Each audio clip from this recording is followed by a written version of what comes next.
Olá, hoje eu vou falar sobre Ezequiel 1. Ezequiel 1 vai mostrar sobre a visão dos 4 querubins e vai falar sobre um outro assunto também. Em primeiro lugar, eu quero dizer a vocês que toda vez que eu venho fazer uma live, eu leio bastante o capítulo que será abordado, eu oro, eu faço procura das palavras que são desconhecidas, eu pesquiso sobre o assunto, tanto com base teológica quanto base científica. Eu procuro esmiuçar, entender bem tudo aquilo que será abordado. Contudo, esse capítulo 1 de Ezequiel, ele não há como ser explicado. Pelo menos por mim, porque eu aprendi com Jeremias e aprendi com Isaías que o profeta só deve falar aquilo que Deus colocar na boca dele para ser falado. Ele jamais deve dizer alguma coisa que o Senhor não disse e falar que foi Deus que falou.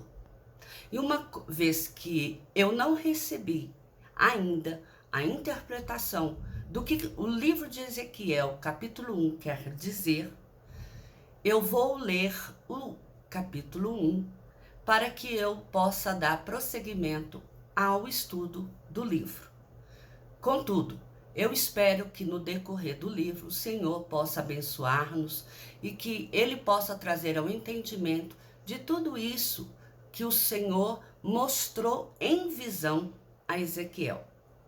Nós temos que ter em mente que muitas coisas o Senhor nos dá a visão, Ele nos dá uma profecia, mas aquela palavra às vezes não é para aquele momento. A palavra não é para ser dita naquela ocasião. Ela vai ter uma interpretação às vezes a curto, médio e longo prazo, como eu já disse, tanto em Isaías quanto em Jeremias. E é com o temor do Senhor que eu não vou procurar tentar interpretar Ezequiel 1. Sendo assim, eu vou ler o capítulo, porque eu observei que os demais capítulos, qualquer ensinamento que eu fizer, tem que ter a sabedoria deste capítulo 1. Não há como eu também dar sequência ao estudo sem mencionar. Sendo assim, eu conto com a cooperação de vocês.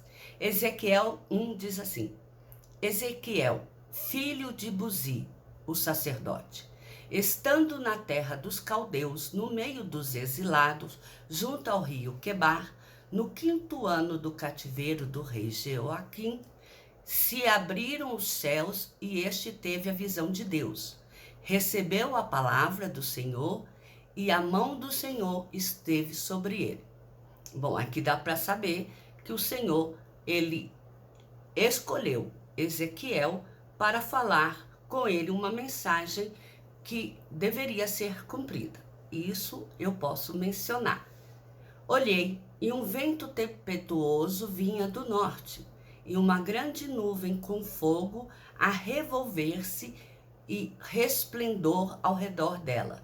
E no meio disto, uma coisa como metal brilhante, que saía do meio do fogo. Era a semelhança de 4 seres viventes, cuja aparência assemelhava à de um homem. Cada um deles tinha 4 rostos, 4 asas e tinham mãos de homens debaixo das asas. A forma de seu rosto era como a de um homem. À direita, os 4 homens tinham rosto de leão. À esquerda, os 4 tinham rosto de boi, rosto de águia, e 2 asas abriam para cima, unidas umas às outras. Quer dizer, da outra pessoa. E 2 cobriam o seu corpo, na frente e atrás. Andavam onde o Espírito havia de ir, sem se virar. O aspecto dos seres viventes era a semelhança de tochas, resplandecente, e deles saíam relâmpagos que zigue-zagueavam à semelhança de relâmpagos. E, além dessa visão desses 4 homens que tinham 4 rostos cada um, o profeta Ezequiel viu o seguinte: veio os seres viventes e eis que havia uma roda na terra, ao lado de cada um deles. Ou seja, haviam 4 rodas, porque se cada um deles tinha uma roda, são 4. O aspecto e a estrutura delas eram brilhantes como o berilo, tinham a mesma aparência. O aspecto e estrutura era como se estivera uma roda dentro da outra. Podiam andar em 4 direções, as suas cambotas. Eram altas e metiam medo.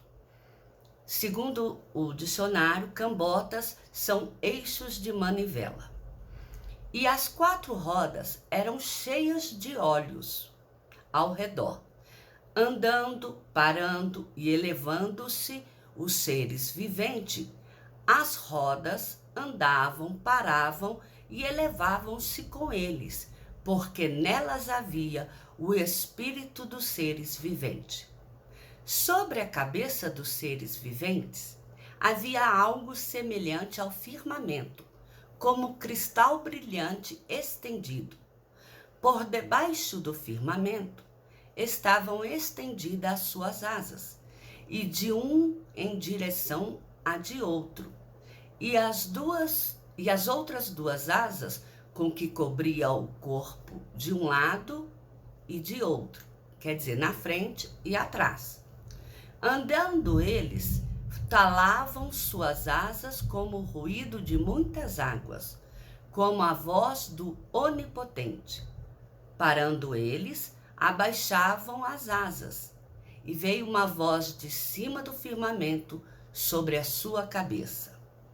Neste momento, Ezequiel teve uma terceira visão, que foi: por cima do firmamento que estava sobre a sua cabeça, havia algo semelhante ao trono, como uma safira.